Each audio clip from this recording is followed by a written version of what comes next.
us to put our minds and be open to hear what you have for us to see. And Father, we are very aware of the fact that we're talking about and reading about real people who were servants of yours, that were sometimes made good choices and sometimes not. So Father, may we just learn tonight what you have for us to learn and apply it in whatever way you would have us apply it to us. We ask in Jesus' name. Amen. Amen. We good, Paul? Awesome. Okay. All right. Feedback I'm getting from those who are listening, participating online, is that oftentimes they can't hear what's being said by you if you're reading verses or speaking. So we do have 2 microphones. So all I ask, I guess, the best we can do is speak out loudly. Okay, speak right up. And sometimes it might help if you're reading a verse, something, if you could stand to read it, then maybe your voice would project better, but that's your choice, okay? I'm not going to force you to do that. Okay, I need to give you or offer an apology. Turn to page 9 of in your manual.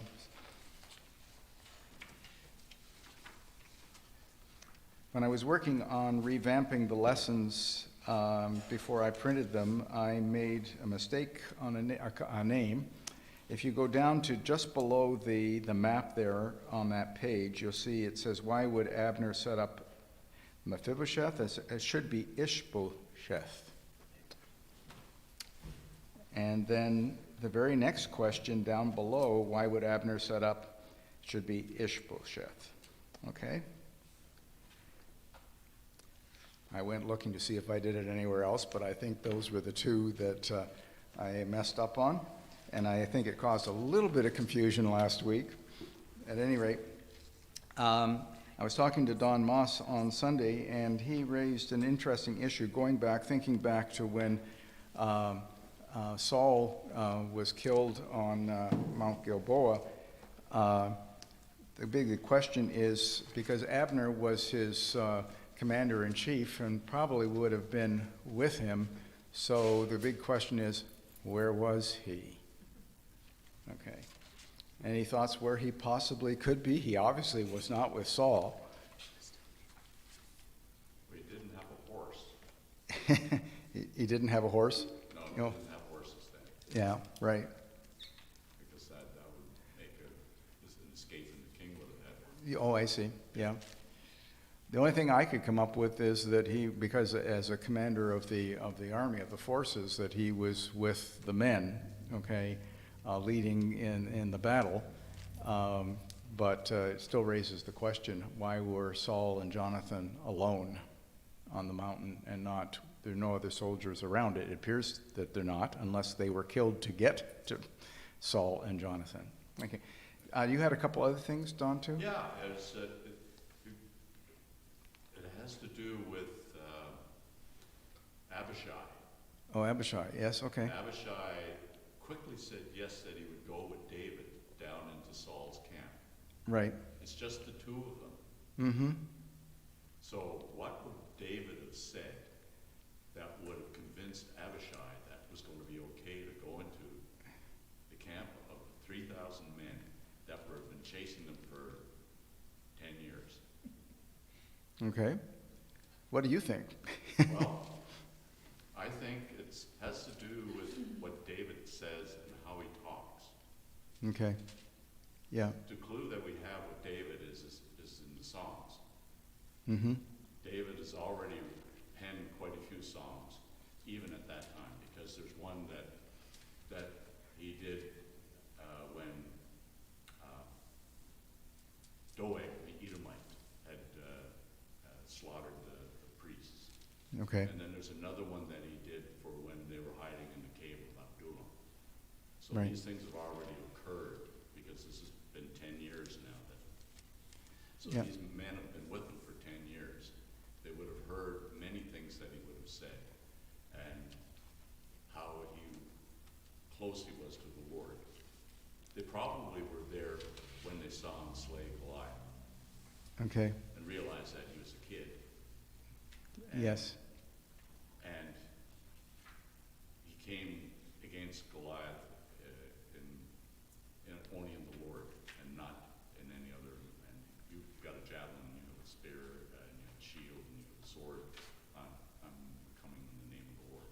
Right. So Abishai would have seen David's trust in God. If David says it's okay to go down into that camp, then I can go with him. Right. So Abishai. So he's not trusting David, he's trusting the God that David trusts. Okay. So Abishai is trusting, or he's learned from David, and he's trusting the Lord to take action. Any other thoughts on... I was just thinking about Abishai's character. Do we know what he's like as a person? He did volunteer. David asked who will go with me, and he volunteered. Mm-hmm. Yeah, if you're asking for volunteers, he'd be the first to jump up. He's also a mighty man. He's one of the mighty men. That's right. Pardon me? Very loyal. Loyal. Mm-hmm. His claim to fame is that he took on 300 men. Yes. Okay, so he's brave, courageous. He's also, we've learned, he's a little impulsive. Okay, because when he does get there with Saul at his mercy, he's ready to do him in. Okay, so all of those things, his impulsiveness can get, well, it would have gotten him in trouble, and that if he had not said anything and just did it, without saying something to David, if he had not said to David, "Let me kill him," he might have just done it based on his desire to get rid of King Saul. Okay. Was there something else, Don, too? Oh, just Doeg the Edomite. Oh, okay. Yes. He's in Saul's court along with Abner. Saul has surrounded himself with some really fine, outstanding individuals. Okay. All right. Very good. All right. Let's turn to where we left off last week. We had done David's wives. Now we want to look at David's sons. This is on page 14. So there's some references there. We're not going to spend the time to read all the references because this is all summarized here, who they are, and those are the references for you, and also some verses in 1 Chronicles. And so these are ones that were born to David in Hebron. We have his firstborn was Amnon. Amnon was David's firstborn son by his wife Ahinoam, a Jezreelitess. Amnon, as we know, which we're going to get into that part of the story, raped his half-sister Tamar and was killed by his brother Absalom, or his half-brother. And then you have Chileab, or Daniel. Chileab was the son of David and Abigail, a Carmelitess. He probably died at an early age because he's never listed among David's sons who vied for the throne. His name appears as Daniel in 1 Chronicles 3:1. Then we have Absalom, who was the son of David and Maacah, the daughter of Talmai, king of Geshur. He was the brother of Tamar, David's daughter, who was raped by Amnon. And he killed Amnon for raping his sister, and we'll get to that part of the story as we go through the rest of the book. Then we have Adonijah. Adonijah was the son of David and Haggith. After the death of Amnon and Absalom, Adonijah was the oldest living son of David. For this reason, most people believed that he would become the next king after David's death. Then you have Shephatiah. Shephatiah was the son of David and Abital, and nothing is known about him or about his mother. And then we have Ithream. Ithream was the son of David and Eglah. And again, nothing is known about Ithream or his mother. Then you have the sons of Bathsheba. You have, and there's the references for you. You have Shammua or Shemiah, Shobab, Nathan, and Solomon. And according to 1 Chronicles 3:5, Bathsheba had 4 sons, with Solomon listed as number 4. These were born to David in Jerusalem: Shimei, Shobab, Nathan, and Solomon, 4 by Bathsheba. Okay, that's a quote. Although Solomon is listed as the fourth son of Bathsheba, he was Bathsheba's second-born son, since her firstborn son died soon after he was born. And then you have David's sons who were born in Jerusalem. We have, I'm just going to mention that they're there. I'm not going to go down through the list. You can look those up if you wish. These 9 sons of David were probably born in Jerusalem to his new wives and concubines. Their names are mentioned in 1 Chronicles 3, 5-9. However, the writer of the book of Chronicles does not provide the names of their mothers. David's daughters, we have Tamar. Tamar was the daughter of David and his wife Maacah. Tamar was the sister of Absalom, and who was raped by her half-brother Amnon. Other daughters. After David came from Hebron and conquered Jerusalem, David took more concubines and wives, and more sons and daughters were born to David. 2 Samuel 5:13. None of David's other daughters are mentioned by name in the Old Testament. In general, women were not mentioned in the genealogical records. When they are mentioned, it is because they have achieved either a prominent position in society or because of a special event related to them. The only daughter of David that is mentioned in the genealogies of David is Tamar, because of what happened to her and Amnon. David had 19 sons. 6 of them were born in Hebron, and 13 were born in Jerusalem. David also was the father of many daughters, but only Tamar is mentioned by name in the Hebrew Bible. And I pulled that, there's the reference where I got this information from, and then I added the Bible references to that information. So tonight we're going to pick it up at chapter 3, verses 6 and 7. Excuse me. Okay, it says in 2 Samuel 3, 6 and 7, now it was so, while there was war between the house of Saul and the house of David, that Abner was strengthening his hold on the house of Saul. And Saul had a concubine whose name was Rizpah, the daughter of Aiah. So Ishbosheth said to Abner, why have you gone in to my father's concubine? So what is significant about Abner taking Rizpah, one of Saul's concubines?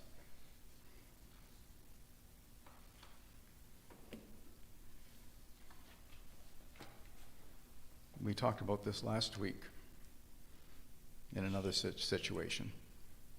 It's kind of showing his power, kind of taking ownership of that. Okay, taking power, assuming power. Piece Okay. of the kingdom. The keys to the kingdom. A piece of the kingdom. A piece of the kingdom. Okay. They kind of make inroads into being the king himself. Ah, there we are. Okay, that's probably the answer I'm looking for, is that if you're going to take a concubine that belongs to the king, you're stating that the throne should be yours. That's really, I think that as we go along here, we can see that as his motivation. All right, and in the culture of the time, that's what would happen. That when a king died, then the next king would take the concubines and wives of the deceased king. And I wrote here, Ishbosheth sees this as a political move to take the throne from him. You see his comment there? Why have you done this? Okay. Verses 8 to 11. Then Abner became very angry at the words of Ishbosheth. Now that's interesting. Why would he be angry? Because he's not very happy with someone did something wrong. Yeah, he's not happy with Ishbosheth. I know that to be true. He's probably in guilt In guilt. about taking this concubine. Yeah, it's kind of like, what is our reaction when we're confronted by somebody and we know that we're wrong? What's our natural reaction in those situations? Frustrated? Pardon? Sorry. She says frustrated. Frustrated? Mm-hmm. Anger also tries to get the other person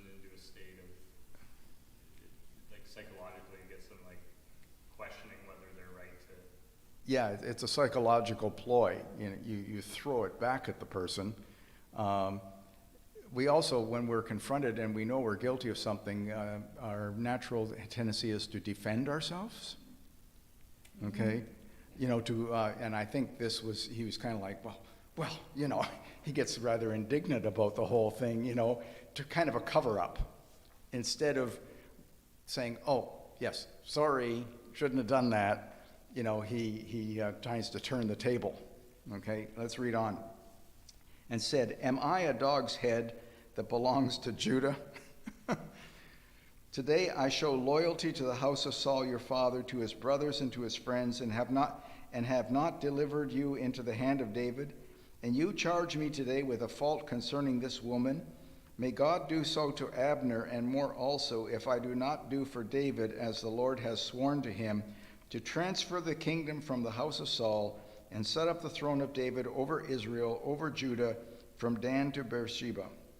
And he could not answer Abner another word, because he feared him. Yeah. So here we have. So what's Abner essentially doing here? Establishing power or dominance. Yeah, he's dominating the situation. Justifying himself. Justifying himself. Yes. It's called gaslighting. Yes, that's what I was thinking. You want to explain what gaslighting is for those who might not? Turning the tables and blaming somebody else for something you're doing. Yes. It's kind of like you brought this on yourself. Yeah. Okay, you're the one who's really to blame here. Do you think he's threatening him? He does control the military. Pardon me? He is captain of the military, isn't he? Yeah, he is. What's he threatening to do? He's threatening to have David become the king. Right. I mean, I've got the power. Basically, he's saying, I've got the power. I'm over you, really. Okay. You may be king, but I'm in charge. Just because the Lord had said that David was going to be king, it's up to me to make sure it happens. Right. I have that in my hands. Yeah, I have that power. I can turn all this over to David. Yeah. Okay. He's arrogant. He's very arrogant. Thinks he's something else. Mm-hmm. And all the women love him. Okay. All the women love him? Okay. Yeah, so why at this point is he's the one who basically set up Ishbosheth, isn't he?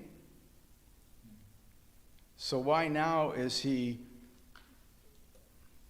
threatening to turn the whole thing over to David? It's just how he's controlling Ishbosheth, saying, I'm in charge of you, and you'll do as I want. Okay. Yep. Do you think maybe he's a little, I'm wondering, because we don't have any other details here. There's very little that fills in. I mean, Ishbosheth has been ruling now ruling under Abner for a couple years, okay? Do you think perhaps Abner is disenchanted with him? Like he sees him as weak. Yes. Sees him as weak, and that could be why he has decided to take a concubine, that maybe he wants to actually take the throne. But hasn't he always seen him as weak? And that's why he chose him to be the king, is because he knew he could do what he wanted with him, and he's just upset he's even questioning him. Like, buddy, we got this deal. I made you the king. Yeah. You stay in your lane, Yeah. and I'll do what I want. Don't you dare step into my lane, Or I'll run right over you. right? Like, that's why Ishbosheth's even in the role, is because Abner thought himself perfect. He can be the king. He takes all the heat, and I get everything I want. Yep, exactly. He's been in charge and he wants to remain in charge. And I still think that whatever popularity Ishbosheth may have had, particularly with the tribe of Benjamin, is going down. And that's maybe why he takes this bold move to take a concubine, which is basically saying, I am going to actually take the power. I may be in charge, but I'm actually going to get myself crowned king here. I mean, we can't read what's going on in his mind, but just what he did seems to indicate that at least. Okay. Let's go on with verse 12. Then Abner sent messengers on his behalf to David, saying, "Whose is the land?" Saying also, "Make your covenant with me, and indeed my hand shall be with you to bring all Israel to you." So he's following through on his threat. Okay. So Abner follows through with his threat, as mentioned in the previous verses. It's likely he has been plotting this move for some time. And why would he make a move now?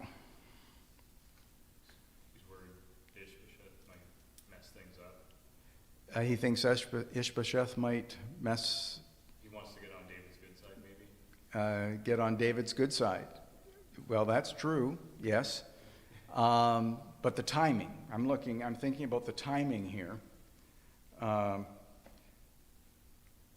he knows that God has established David as the next king, Yes, he does know that. because he himself said it Yep. a couple of verses ago. So he knows that. Mm-hmm. So I'm wondering if that's figuring into his time frame somehow. Yes, that I'm sure that's in his thinking. Okay, under Ishbosheth, he's had all this power, right? So if he surrenders to David, what happens to that power? Who is the commander on David's side? Joab. Joab is. So these are equal, they both have the same rank. So put yourself in his shoes, okay? It's kind of like, if I bring Israel to you, you owe me. Mm-hmm. Yes, he's trying to ingratiate himself and probably establish himself with some sort of power under David, that as an appreciation for unifying the nation, that he's going to get some kind of rank. He's also boasting, though, that he is the one that can broker the deal, because he's in possession of the land. He doesn't say the king did. Oh, that's Says right. he is. Yes. Not that Ishbosheth. They're cutting out the king. Oh yeah, forget him. This is over. Exactly. Okay. Yeah. So he's trying to retain his power. Okay. He's been enjoying all this power. I mean, and now he's taking this move to retain that power and maybe even get a raise. Maybe he'd even become the commander-in-chief instead of Joab or something because he's done this major move. Who knows? Okay. Let's go on, verses 13 to 16. Hey, John? Yes. How old would Abner be at this point? Oh, my. He'd be later, because Ishbosheth, I think, if I was 40. Yeah, I would think he Abner be served under Saul, so he's older than, I would say he's probably as much as 20 years older, I would think. So he could be 60 or 70. Yeah. So maybe he's even thinking, I can't really run the armies anymore. Ah. I need a position that's maybe a little more cushy, Like prime minister, Yeah. right? Oops. right? Right. Okay. Yeah, that's true. He could be. A civil magistrate on behalf of the king. Yeah, maybe he wants to be an ambassador or something. He's looking for some kind of position in David's court. Maybe not commander-in-chief, or commander of the army, rather. But something, obviously. Yeah. Okay, let's go on to verse 13. And David said, "Good, I will make a covenant with you." So they're going to make some kind of an arrangement, an agreement. You realize how a covenant works? If I do this, you do this, okay? And you have to meet each other's requirements, okay? All right. But one thing I require of you, you shall not see my face unless you first bring Michal, Saul's daughter, when you come to see my face. So David sent messengers to Ishbosheth, Saul's son, saying, Give me my wife Michal, whom I betrothed to myself for 100 foreskins of the Philistines. And Ishbosheth sent and took her from her husband, from Paltiel, the son of Laish. Then her husband went along with her to Bahurim, weeping behind her. So Abner said to him, Go return, and he returned. Interesting. Soap opera. Yeah, I've said that every week that we've been in this, haven't I? This reads like a soap opera, you know. Who needs to watch TV? You can just read this, okay? Right. So, okay. So David does agree to a treaty, okay? And why would David request the return of Michal as a condition?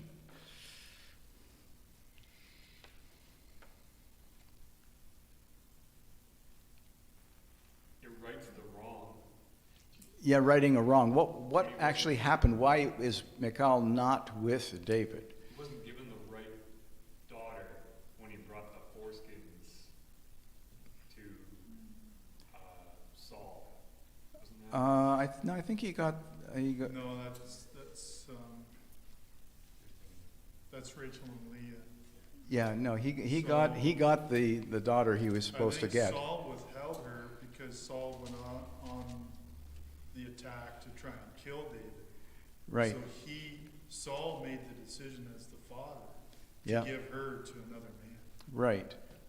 Okay. And- I'm not sure if David and Michal were actually together at any point, and whether Not long. not long, I think. So Saul gave her away to someone else. Yeah. But he says that she's my wife. Okay. So there was some kind of, okay. In Jewish culture, if you're engaged or betrothed, then it's considered that you are married. Okay? It's like it's a done deal. Okay? So that he could be saying it because of that. But it seems like a strange request, doesn't it? As a part of this covenant, give me Michal. Well, if he's going to establish himself as king, Okay? she was his wife.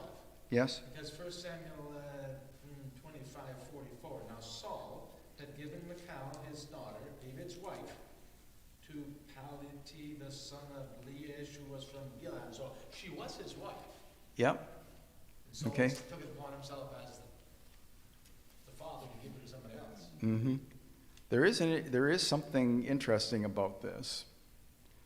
Okay. Because Israel has followed Ishbosheth, okay, as a descendant of Saul. By David having Michal, it shows that he has a right to the throne. Yes, exactly. So it does speak to more than just he wants another wife. Okay? That this establishes his right to the throne because he is married into the family. Okay?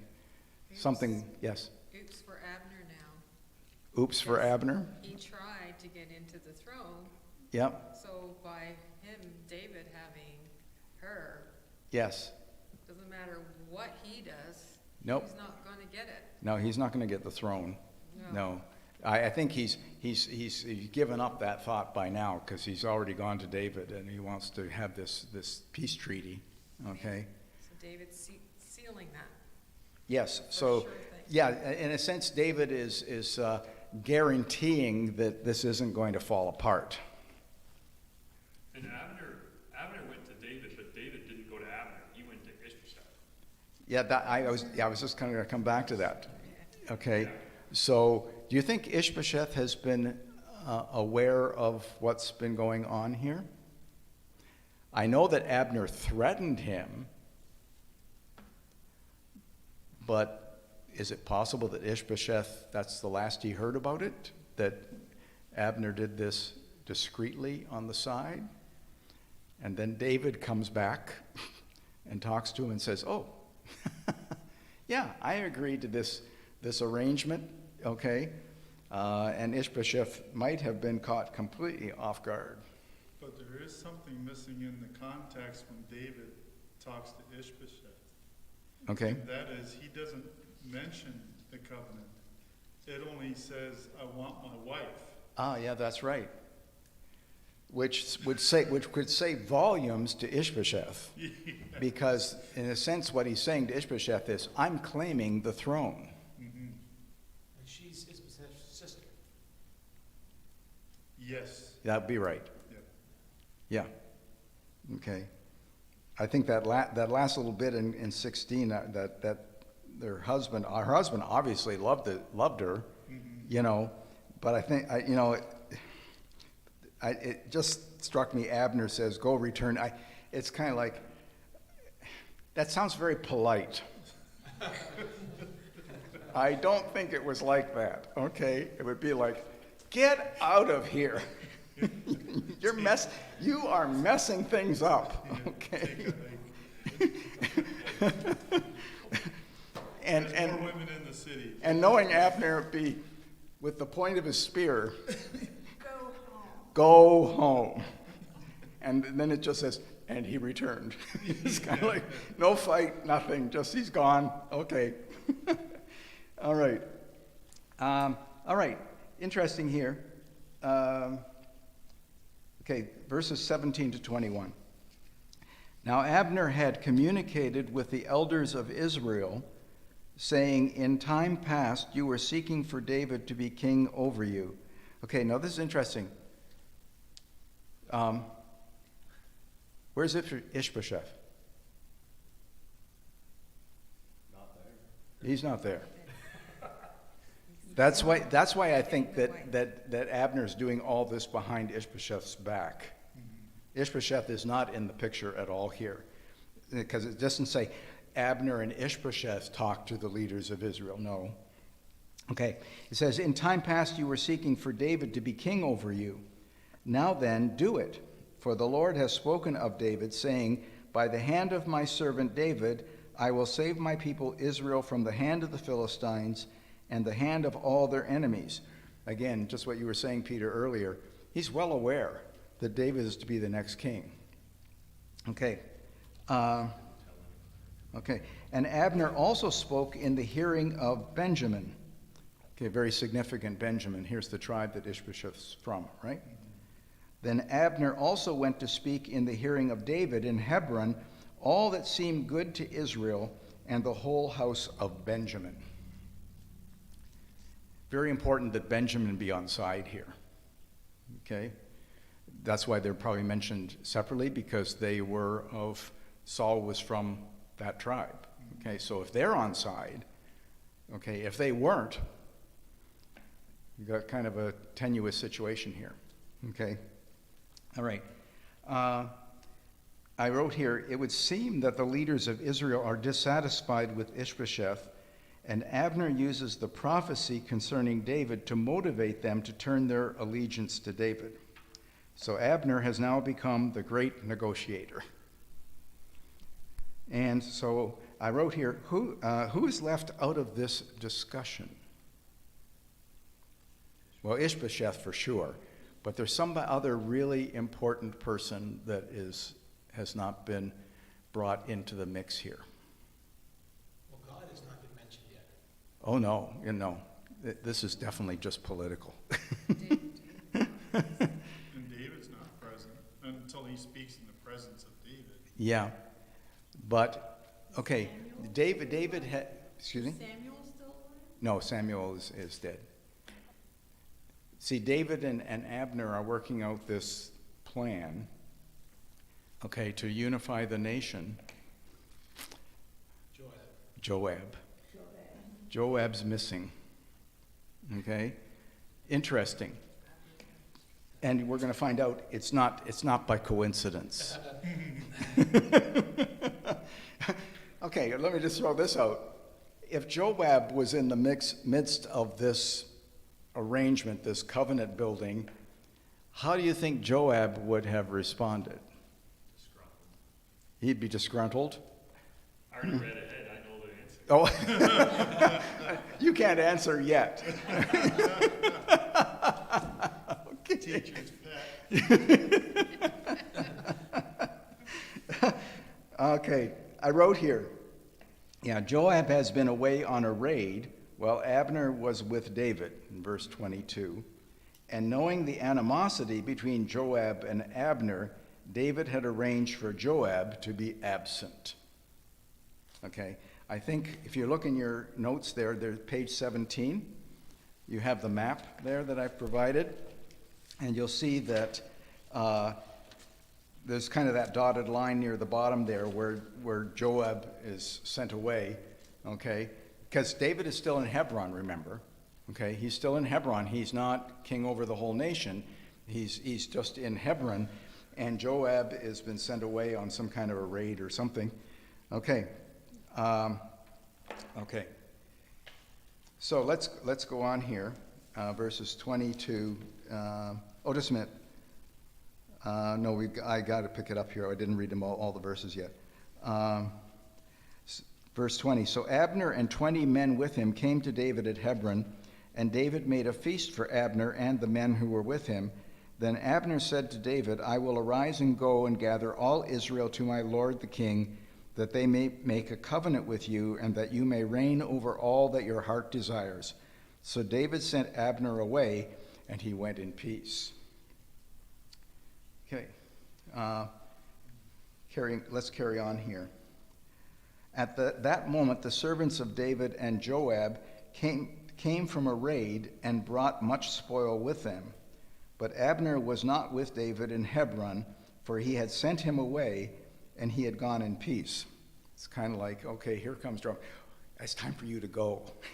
Okay? All right. When Joab and all the troops that were with him had come, they told Joab, saying, Abner the son of Ner came to the king, and he sent him away, and he has gone in peace. So he's not aware of what's actually transpiring here. It's just, what's that snake doing here? Okay. Then Joab came to the king and said, what have you done? Oh, now we find out what his real heart is. Okay. Look, Abner came to you. Why is it that you sent him away, and he has already gone? Surely you realize that Abner the son of Ner came to deceive you, to know you're going out and you're coming in, and to know all that you are doing. Okay.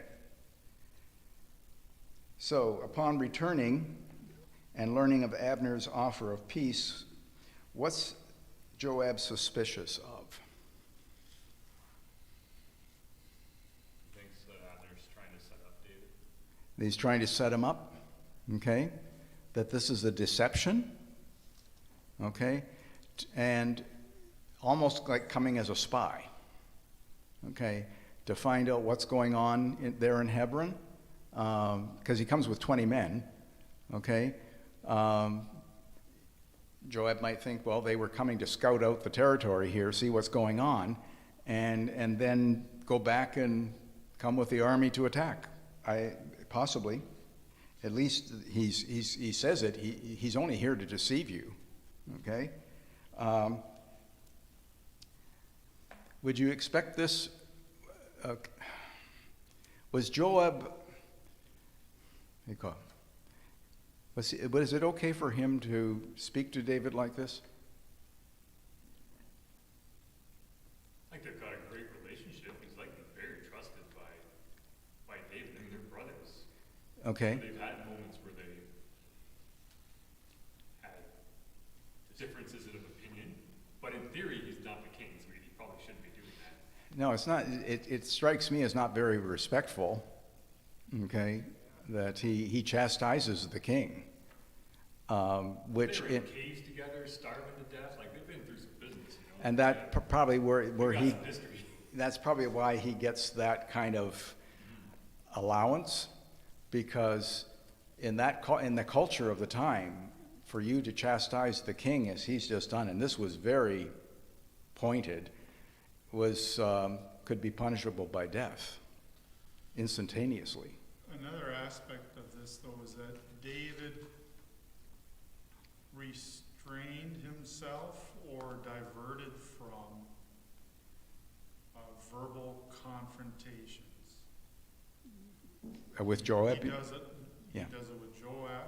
He Mhm. did it with Saul. Yep. He'll later do it Mm-hmm. with Absalom.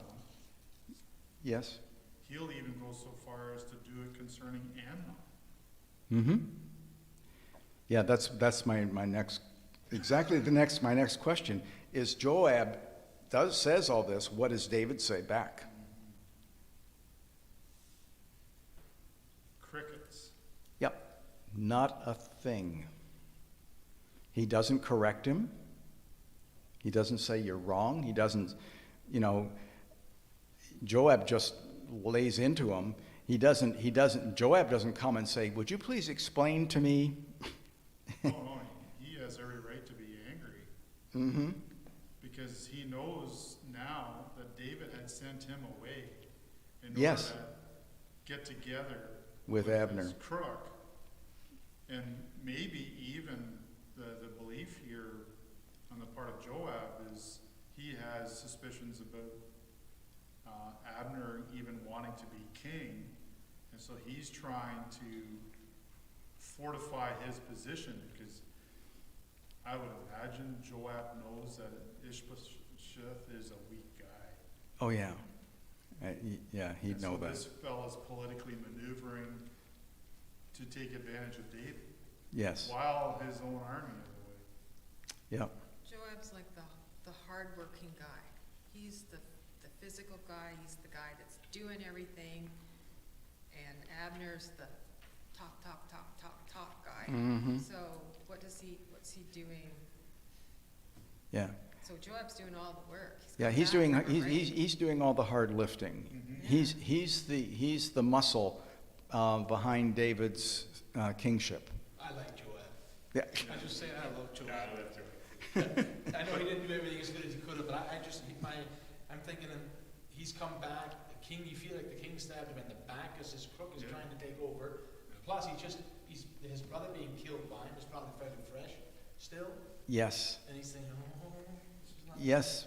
Yeah. He's not a happy camper right now. That's for sure. as he thought. Yes. Yeah. Well, David, and in Joab's mind, David sent away the one man he could trust the most out of anyone.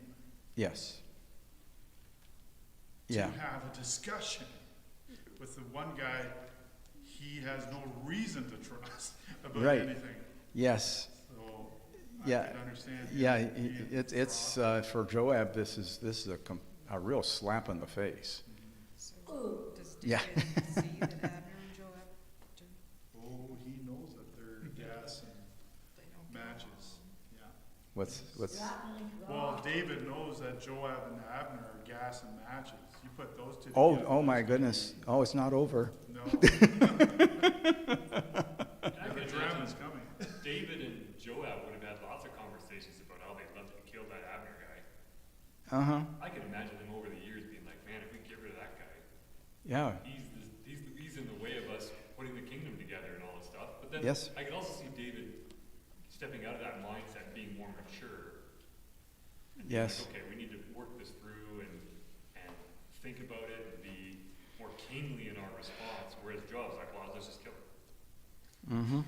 Yep. David was David more maybe took a diplomatic. more mature approach to it, but knew that Joab wouldn't take W- that Yeah, same that higher ground. yes. Yeah, let's turn it into David's thinking a little bit here. He wants to unify the nation.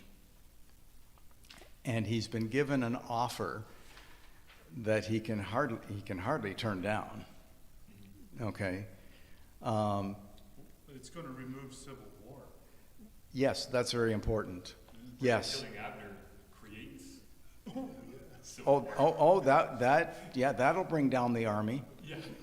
So Yes, especially because, everybody on that side loves Abner, Now, he's already negotiated with all the tribes of Israel to come to David. And so, in David's thinking, he's like, hey, maybe this is what the Lord is doing to unify the nation, because that's been the objective. He hasn't taken it into his own hands, but it's like this is being given to him. Okay, so he's not taking the kingship from Israel. They're offering it to him. And he's due for a break, let's be honest. Poor David, like, he was promised the kingdom. He's been through some tough stuff, waiting for this promise. He finally gets it almost given to him. He's like, yes. thank you, Lord. Like, I see him that night being like, God is good. Mm-hmm. Kingdom's going to come together, you know. Finally, It's going to Finally. working out my way. yeah, yes. It's not that easy. At any rate, going back to the fact that David says nothing, should he have corrected Joab's thinking? He's likely tried in the past. That's a good thought. Yes. Yes. Very strong individual. Joab has a lot of power. He has a lot of power. But David doesn't say anything. I wrote down in my notes here, if he had corrected Joab's thinking, okay, what occurs next may have been avoided. Okay, see verse 39, the same chapter. Okay, and it says, he says, I am weak today, though anointed king, and these men, the sons of Zeruiah, are too harsh for me. The Lord shall repay the evildoer according to his wickedness. Now, basically, David's aware of his own weakness, okay, to speak up to those who are in his face, okay? So he recognizes his own weakness, okay? However, it would seem that he needed to say something to Joab. I mean, Joab goes away and plots his own way to deal with this situation. Instead of David explaining the situation and how here we finally can unify the nation, if he had explained this, perhaps there could have been a peaceful resolution to all of this. Okay. Going on to, yes. But if God's in control of everything, then if what had happened, would that not have been according to plan, or how does that work?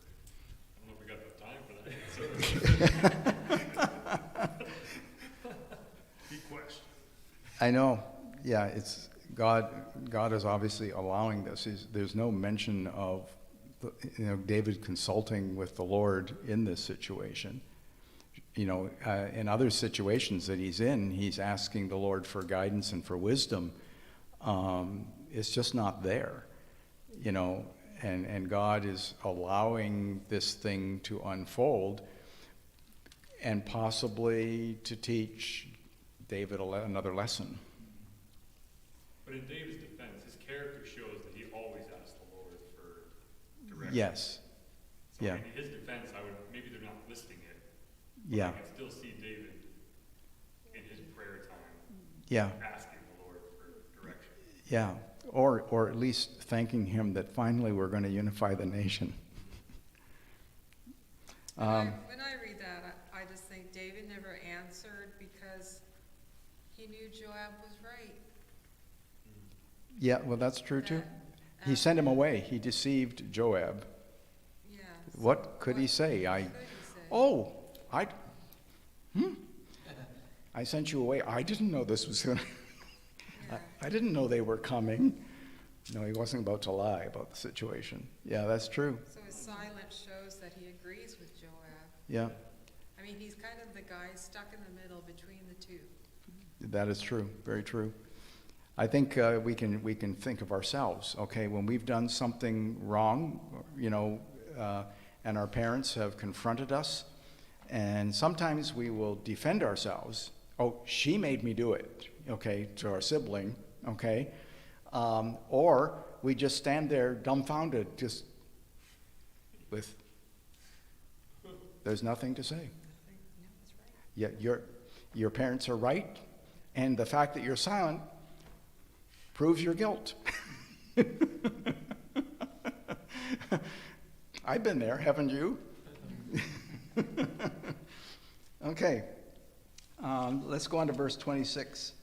It says, "And when Joab had gone from David's presence, he sent messengers after Abner, who brought him back from the well of Sirah.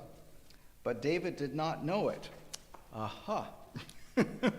Another aha moment. "Now when Abner had returned to Hebron, Joab took him aside in the gate to speak with him privately, and there stabbed him in the stomach so that he died for the blood of Asahel, his brother. Afterward, when David heard of it, he said, 'My kingdom and I are guiltless before the Lord forever of the blood of Abner the son of Ner. Let it rest on the head of Joab and all his father's house, and let there never fail to be in the house of Joab one who has a discharge or is a leper, who leans on a staff or falls by the sword, who lacks bread.' So Joab and Abishai his brother killed Abner because he had killed their brother Asahel at Gibeon in the battle." And the saga continues. They still would have been under like the kind of the eye for an eye, tooth for a tooth kind of theory. The revenge, yeah? Would that not have been okay? Like, I'm thinking. Any Well, thoughts? this would be, well, the actions taken by Joab Mm-hmm. is an act of vengeance, not necessarily an act of justice. Yes. Um, It says that, doesn't it? Yes, it's very clear. on It's because of the murder of his brother. And now you could say that Joab and his living brother are guilty for the murder of Abner. Yes. So here we have Abishai showing up again. And now David's got a bigger mess on his hands. That's it. Because the commanding officer of the other army just got taken out. Yes, and now, And deceitfully so. Because Yes. they're meeting at the gate like, hey, we're gonna have a casual conversation and let bygones be bygones. mm-hmm, Or at least that's the thinking for Abner, like, so. yeah. Yeah, I wrote the question and we've just answered it, but I said, what does Joab's distrust of Joab, or of Abner rather, lead him to do? Well, to murder him, to get him out of the way. Mhm. Okay, because he doesn't trust him. He thinks he's still going to attack. Okay, he's going to bring the army of Israel and attack Judah. I'm sure must have been in his mind. So why would Abner have come to meet with Joab? Wouldn't he have been suspicious, given that he was guilty of Asahel's death? I'm sure all this time he's wondered when they were going to do something about that. Well, it could have been that Joab's men said, hey, David wants you to come back. Yeah, I think he probably would have said it in the name of the king. You know, like as a representative of the king, we need to have a chat. Okay. So I wrote here, Joab was concerned that Abner was deceiving David, then acts deceptively himself. Okay. What could Joab's other motivation have been for killing Abner? Political. Okay, how? How is it political? Get him out of the way. Get him out of the way? Okay. So there can only be one commander of the army. That's it. So he was defending his own position, in a sense. Yeah, he might have felt that his own authority was threatened if Abner was brought into the fold, so to speak. And he's protecting his position and his prestige as the man in the court right next to David. Yeah. And yes, Nigel. So, I guess like the curse that comes on Joab, David issues the curse, but the Lord must have like allowed it, like. That's true. Yes. Yeah, for the deception and the murder, David pronounces judgment basically on Joab. You've gone too far. Should he been put to death for the murder though? Yeah. But why wouldn't David do it? He has an aversion for confrontation. Yes, exactly. And do you think in some respect that David fears Joab? Likely he fears more so, not Joab, but losing the army. Okay. As the command, because Joab's the commander, their allegiance is to him, which is through him to the king. Yes. So if Joab is removed by David, David potentially has a situation where he has two armies against him at that point. Yes. His own. Yep. And then Abner's. Yep. And Joab, there's always that threat that Joab will try to bring about a coup, take the throne himself. I think that's in part what keeps David silent sometimes. Is I think he recognizes that Joab has too much say, too much power, but he doesn't know how to rein it in. At least that's my take on it. Okay, I could be wrong, of course. In verse 27, we already read it. Would Joab's actions fall within the requirements of the avenger of blood? This is what, Nigel, this is what you were getting at. The requirements of the avenger of blood according to the law. Let's look at a couple verses here. Numbers 35. Maybe I'll have somebody else read that, please. And it's a rather lengthy passage, but Numbers 35, 10 to 21. And then someone else look up Deuteronomy 19, verses 4 to 6, and 11 and 12.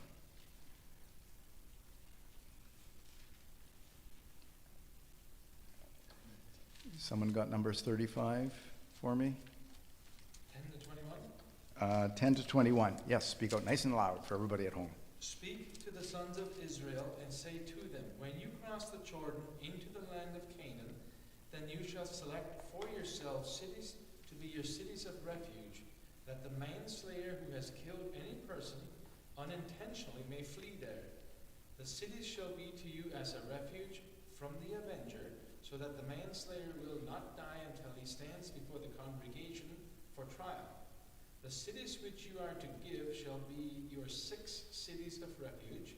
You shall give 3 cities across the Jordan and 3 cities in the land of Canaan. They are to be cities of refuge. These 6 cities shall be for refuge for the sons of Israel, and for the alien, and for the sojourner among them, that anyone who kills a person unintentionally may flee there.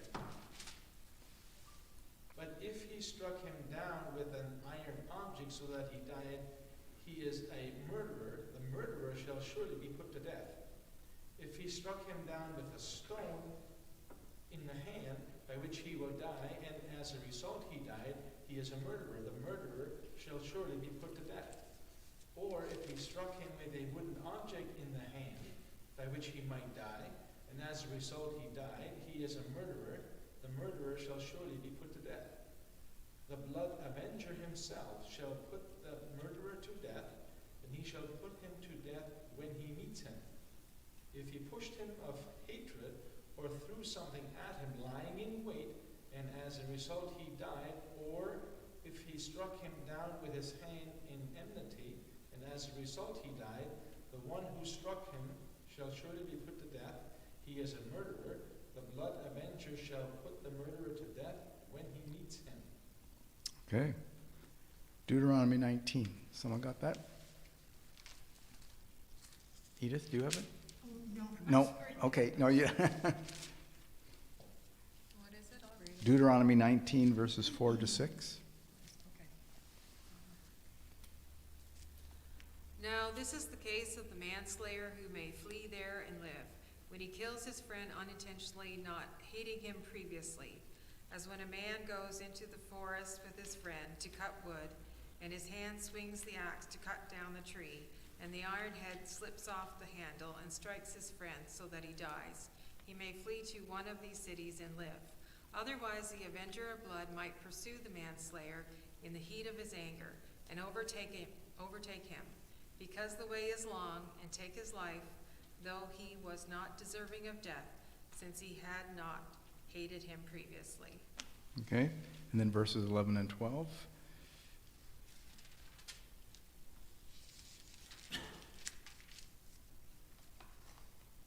But if there is a man who hates his neighbor and lies in wait for him and rises up against him and strikes him so that he dies, and he flees to one of these cities, then the elders of his city shall send and take him from there and deliver him into the hand of the avenger of blood, that he may die.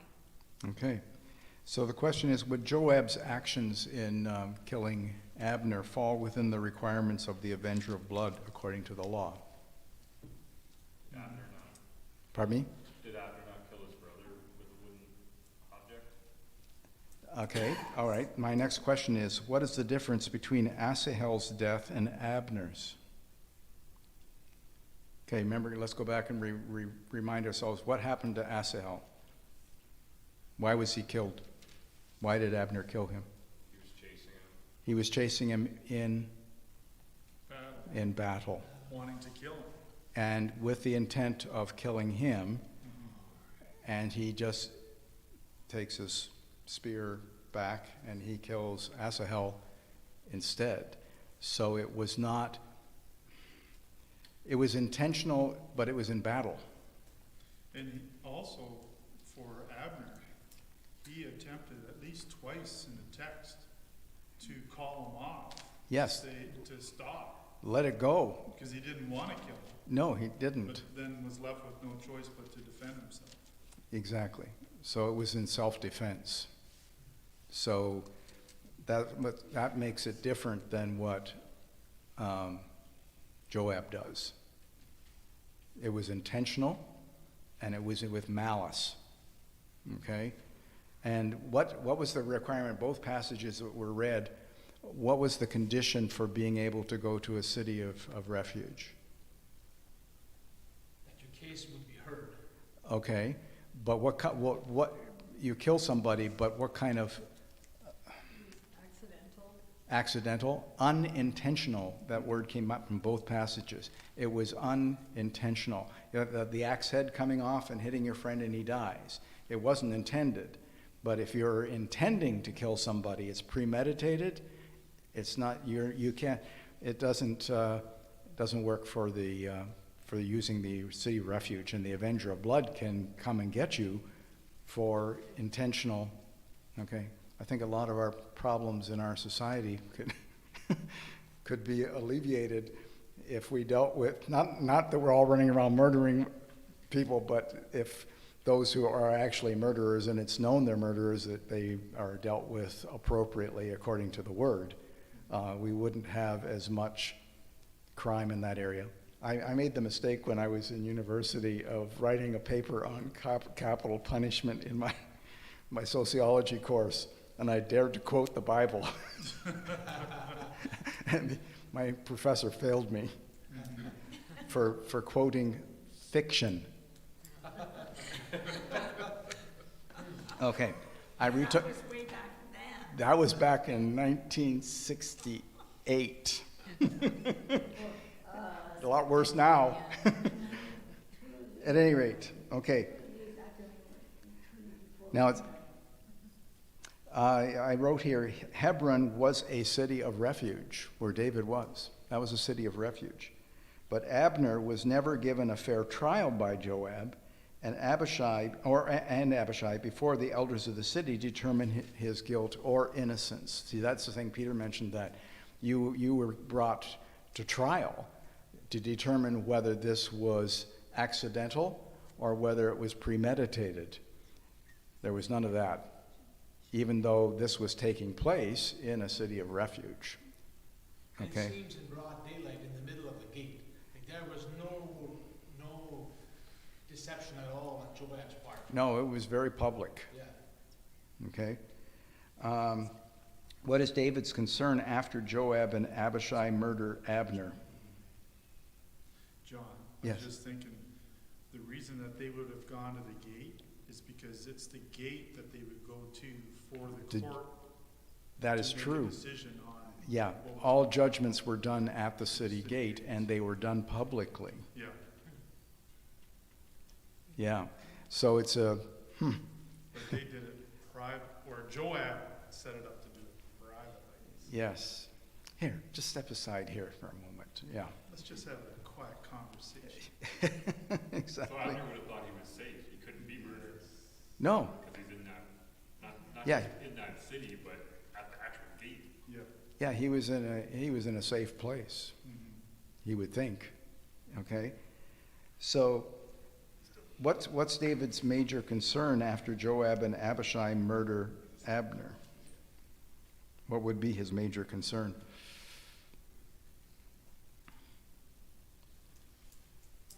War. Civil war. Civil The war? coming together isn't going to happen. Yeah, that because here's the negotiator is now dead. So he's got a risk. Not only that, but because of where it took place, this is David's city. He's in Hebron. He's the king. He's in charge. And this murder takes place. It's kind of like, how is he not involved? I mean, you see how the word could go out, that, oh, David, because Joab is under David's command, correct? Supposedly. People would presume that David ordered it. Yes. That he's the one who orchestrated this thing, and Joab just carried out the orders. Easy to do. And so we can appreciate why David really reacts the way he does. Okay, he's going to dispel any rumors out there. Okay, our time is well gone. I would hope we'd finish this chapter, but we've got a couple more things to discuss, and we'd probably be in here another half hour, probably just dealing with this. So I know. Burns got us well trained in getting nothing accomplished. So we're right at home here. Take your time. We're weeks, months. I don't want to say we had nothing accomplished, but Nothing accomplished in a good way. okay, yes. I talked to somebody last week and I said, do you think I should be taking this faster? And the answer was, oh, no. No, just take our time. There's so much for us to learn about relationships and trust and walking with the Lord through all of these things. So, okay, we will stop there for today. We'll pick it up at verse 31 next Wednesday then. Thank you for your input. I always appreciate the interaction. It's just excellent. Thanks, John. Mm-hmm.